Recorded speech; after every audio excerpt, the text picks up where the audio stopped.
morning, everyone. It's lovely to see such a good presence in this room, so much energy. Thank you for coming.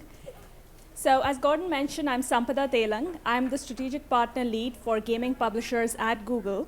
I help them monetize effectively across platforms, whether it's desktop, mobile, and now there are many, many more platforms. So a lot of exciting stuff to go. So what I'm here to talk about is what I do, which is free-to-play monetization. And we'll talk about 3.0. So let me take a quick look back at how far we've come in terms of the evolution of the app economy. So you would remember the days when people would put a 99-cent sticker on their apps and float it in the App Store for sale. Did that do well? Not so much. Users prefer free. So it turns out, even back in 2012, almost 90% of the downloads were free downloads. And that number, Gartner tells us, is only growing. So by 2017, about 95% of the downloads will be free. So people expect to play games for free and probably monetize downstream. So that led us to the next wave of the app economy, which is game developers figured out that all that you need to do is figure out the ways to make most money from in-app purchases. So there's insane amounts of game analytics going into game design, trying to identify one and only one thing, which is finding the power users, finding these super high-paying users, also known as whales. It was all about designing the gameplay to find them, attract them, retain them, and monetize them. And there was millions of dollars being made in this world. And it still is. Some of the top gaming companies still rely solely on in-app purchases for their revenue. Sounds great if you're making millions of dollars a day. Why not? Except that there's one little problem. The problem is that less than 6% of the users on an average across the different games on the App Store drive 95% of the in-app purchase value. As you can see, there's a very steep curve there. Yes, there are killer whales. Yes, there are whales and dolphins and minnows. But the number of non-payers and minnows far outweighs the number of whales. So what this means is if you're heavily reliant on in-app purchases for your revenue, basically you're betting on a very small sliver of your user base for your revenue and your existence. And it's the same set of whales which move from game to game. So if there is a new game that comes out in this very competitive market, they are going to move to that at some point. That jeopardizes your business model. So at Google, we've thought about this a lot, and over the last several years, tried to understand how these different models are impacting the revenue and performance of developers. So the graph that you see here on the right actually looks at game developers that have above 10 million downloads per month. And you can see the revenue indexed by the business models. The blue line, the blue graph at the center actually shows the revenue the developers that are using both models, in-app purchase and ads, are making. And that is actually twice that of those that are only relying on in-app purchases. So this is what we see on an average across a wide swath of game developers on the stores. And it's clearly showing that a combination is better than in-app purchase alone and much, much better than ads alone. So I'm sure people have thought about this. And why is it then that people are not acting on it? Why is it such a big challenge? The reason it's a big challenge is there's a huge opportunity cost for every single screen that you're showing to your users. The challenge that developers have is that they're perennially conflicted by different goals that they can have with every screen they're showing. So whether it's exciting their audiences or showing them something that'll keep them coming back into the game, what designs you should choose for the gameplay, where should you really insert your in-app purchases. If you slap in a banner ad or an interstitial ad, how is it going to really impact the user experience? Are you really cannibalizing your revenue by showing ads to users who could have potentially purchased something? So those are the challenges that developers face. So then that begs the question, how do you show the right screen to the right user at the right time? How do you keep them happy and keep them coming back every single day? So there are two simple things that you could do. So let me start by talking about the obvious, which is analyze and segment your users. But the key to remember is do it with a monetization lens in mind. I've worked with a lot of different gaming companies, and the thing they do is they look at it separately from an engagement perspective and from a monetization perspective. So there are segments of users based on engagement alone. For example, 7-day actives, daily actives, and some other activity levels. And then monetization alone, which is whales and dolphins and minnows and so on. So what is useful is to look at both of them concurrently and be able to say, let us look at the segments of these users based on both engagement and monetization. Obviously, the top right here in the simple graph is users that are both engaged and monetized, and that is the holy grail. Every developer wants to move all the other quadrants towards the top right. So now the question is, what do you do next? So it's absolutely important to define actions once you understand these segments and make sure that every action is aligned towards bringing them towards the top right as far as possible. So you could build 4 segments or 40 segments or whatever suits you, but make sure that the number is small enough that you can define and target actions and measure the progress of every segment over time. So here, as an example, on the top right quadrant, you can see for the ones that are engaged and monetized, you may want to show them in-app purchase screens. For those who are engaged but not monetized, you may want to show them ads. And those that are not engaged, you may want to show them house ads, move them to other properties where they can find more engagement and excitement. Or the others that are simply not engaging, you may want to show them notifications. The point is there are multiple actions possible, and it's absolutely critical to manage these different segments and move them in the right direction. So again, the reason this has been thought through and not really happening in the marketplace is primarily because the ads and the monetization infrastructure is very, very fragmented. So if you look at the value chain, you will see that there are a lot of different point providers which have deep expertise in small fragments of the market, but really very little across the chain providers. So the challenge is if you have multiple providers that have access to different parts of your data, then the data remains in silos and never really speaks to each other. So if that is the case, it's really hard for you to build actions and move your segments from one to the other. So it's important, no matter what you do, that you manage it in an end-to-end manner. So a lot of large companies have found a way around this problem by building everything in-house.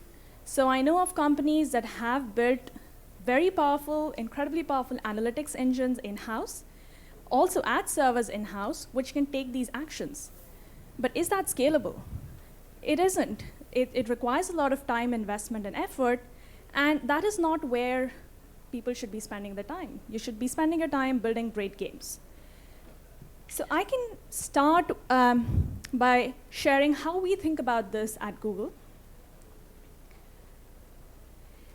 So one of the things that we've tried to do is we have 2 products. One is Google Analytics, which is basically the analytics, insights, and segmentation engine.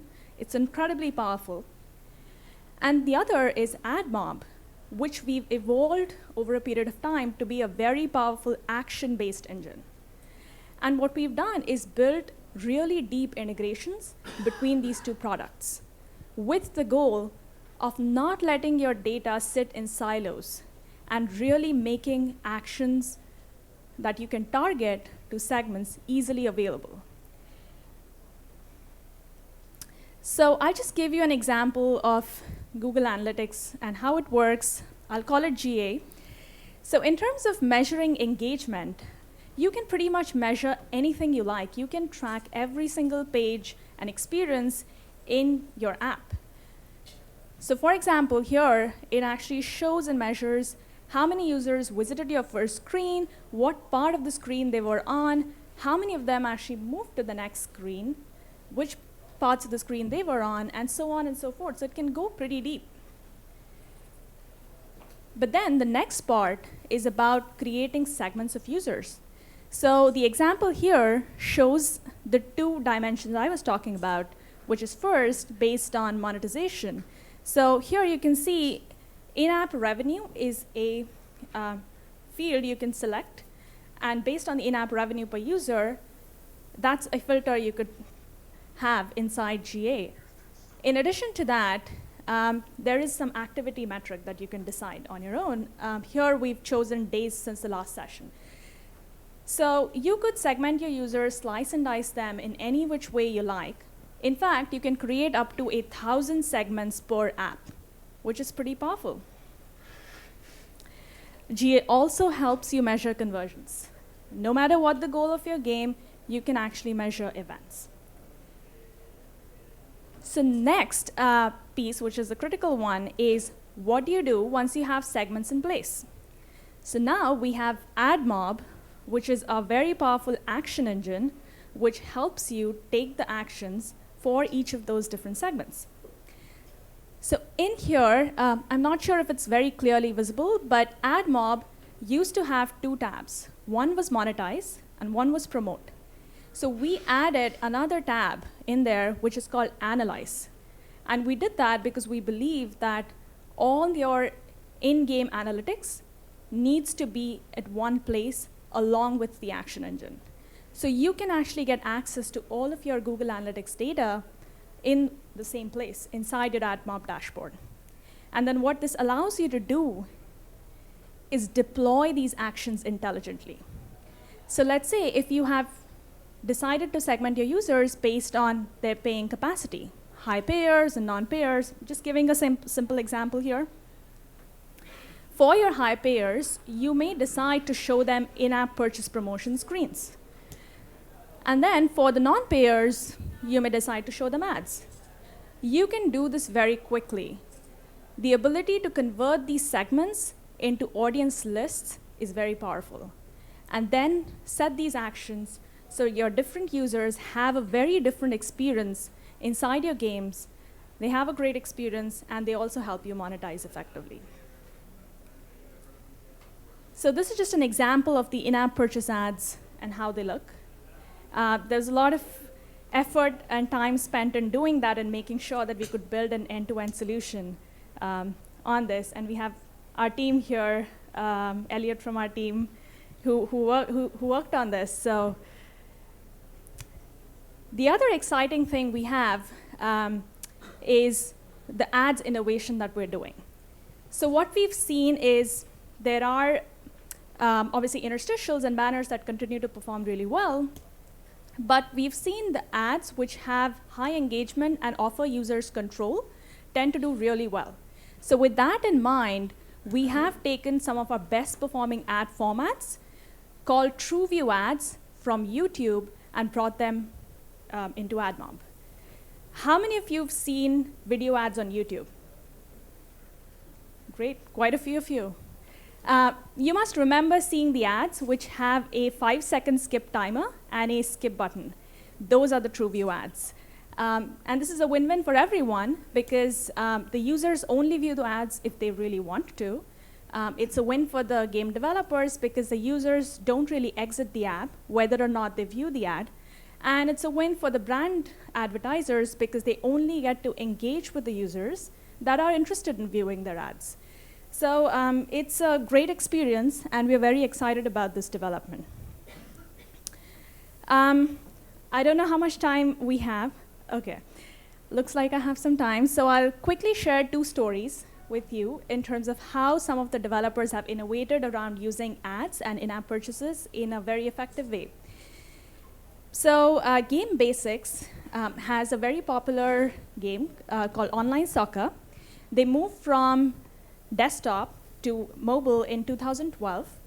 And about 90% of their user base was males between 18 and 34 in age. So a highly desirable segment.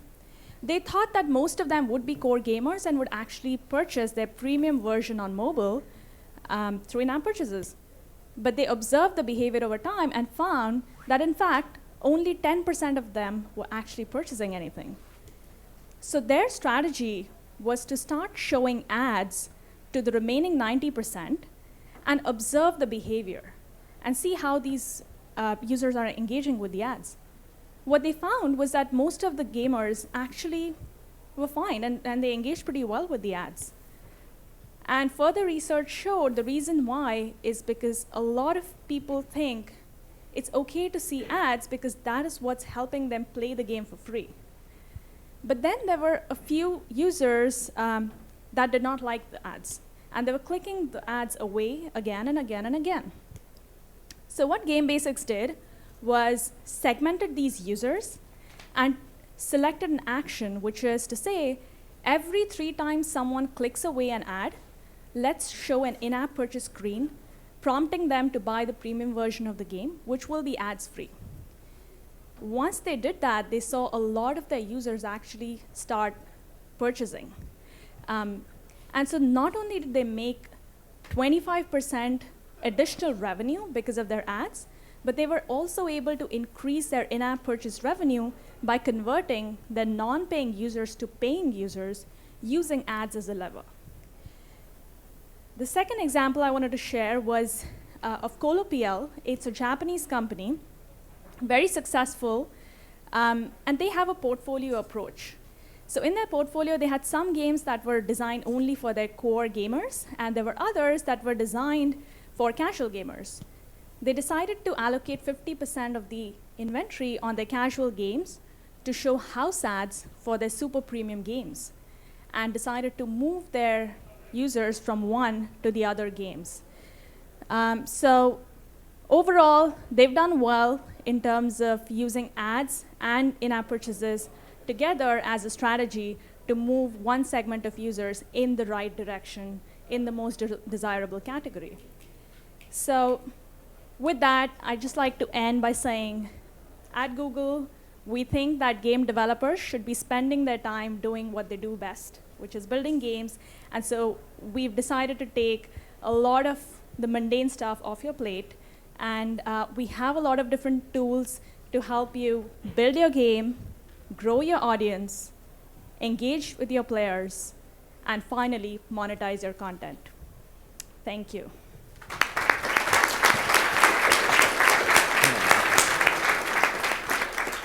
Probably some questions out there. Let's check. Anyone? No? There's one question. OK. Hey, Sampada, thank you very much for that great presentation. The graph that had the LTV and engagement, XY, you had highly monetized users show them just in-app promotions. Do you see any data that says that the users that buy items also consume the advertising? Yeah, absolutely. So Damon's question here is, when you look at the bucket of highly engaged and highly monetized users, do you just show them in-app purchases, or have we seen users that do both, consume ads as well as in-app purchases? So I agree with you, Damon. I think there are multiple outcomes that are possible.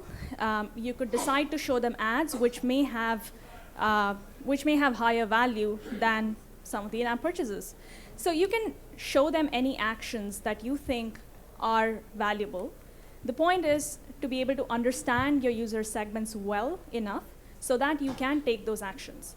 So yes, there are a lot of examples where people have decided to show them ad formats that are more native to the experience and as a result perform better and add to the experience that some of the core gamers have.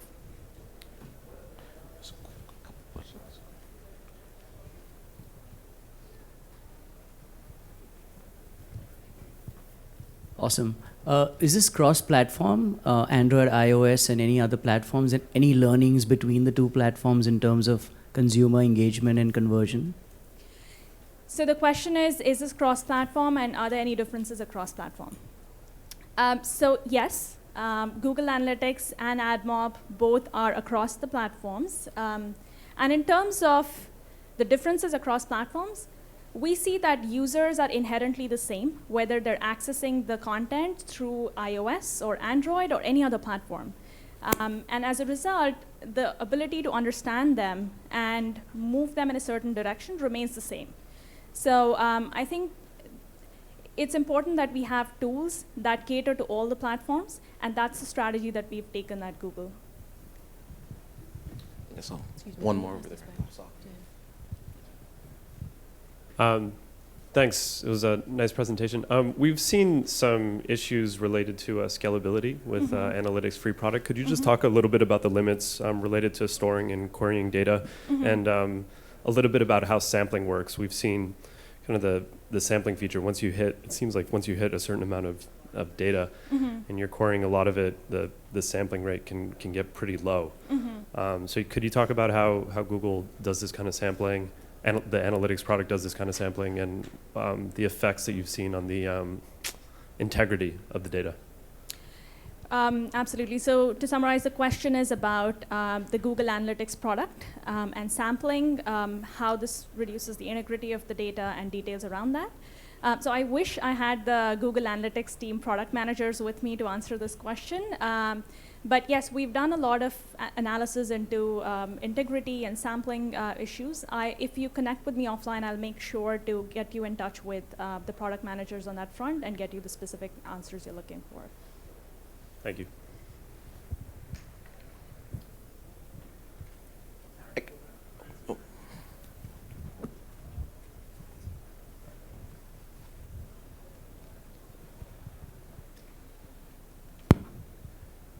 Yes, hi. Great presentation. I can't agree with you more. But I wanted to know, is AdMob real-time? And do you have an answer for virtual currency? So the question is AdMob real-time? And do we have an answer for virtual currency? Okay, so there is some open-endedness there, so I'm going to interpret it in a certain way. Let me know if I'm answering your question right. So in terms of virtual currency, what we do allow, and Elliot probably is a better person to take that question, but we don't really have a virtual currency, if that is the question you were asking. But what we do have is the ability to create in-app purchase promotion screens within AdMob. So if you have your own currency system, you could literally build creatives and run in-app purchase promotion screens within your game experience. And in terms of doing that real-time versus not, Elliot, maybe do you think you can take that question? Hi, I'm with the AdMob PM team. And yes, the answer is AdMob is real-time in that it will make a real-time ad request to our system and then return a response, and that's for the ads that you show. Also for the house ads and the other kind of messaging that is not commercial, where you're promoting your own in-app purchase or other apps that you own, that's also a real-time decision. And one of the things that we recently announced is the AdMob Audience Builder. How many of you create and manage audience lists for different types of users in your app? Are there any people that do that currently? We've integrated tools into AdMob to help make that easier for you to do, so that you can track people that have finished certain conditions. It could be something like they purchased within the first 7 days, they reached the first level, they finished the tutorial, and any number of conditions that you think are important, which will allow you to do segmentation of your users and be able to provide a different stream of messaging to them based on the kind of things that would help them monetize or help them kind of get more engaged in the game. Virtual currency, we don't have anything like that, but we do create We are working on ways to kind of pull your play data into the app to create these ad formats automatically for you. So if you have multiple packages of coins or other products inside of Google Play, we'll make it easy for you to create those promotional interstitials in your app. Well, I guess I just had one more question. I know we have to wrap this up, but with the example with the soccer game, that seemed very clever.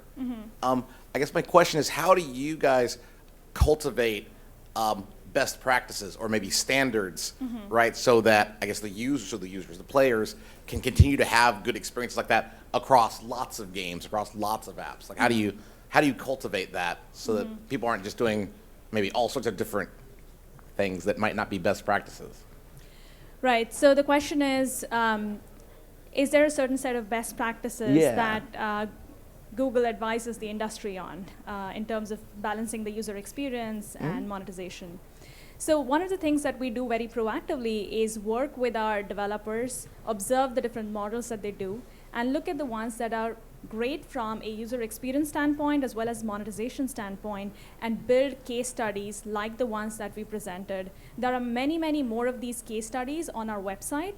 I highly encourage all of you to look at those. We have a set of best practices listed there, things that you should think about with the user experience in mind, monetization in mind, and how to best balance the two. Cool. Well, thank you very, very much. That was wonderful. Thank you.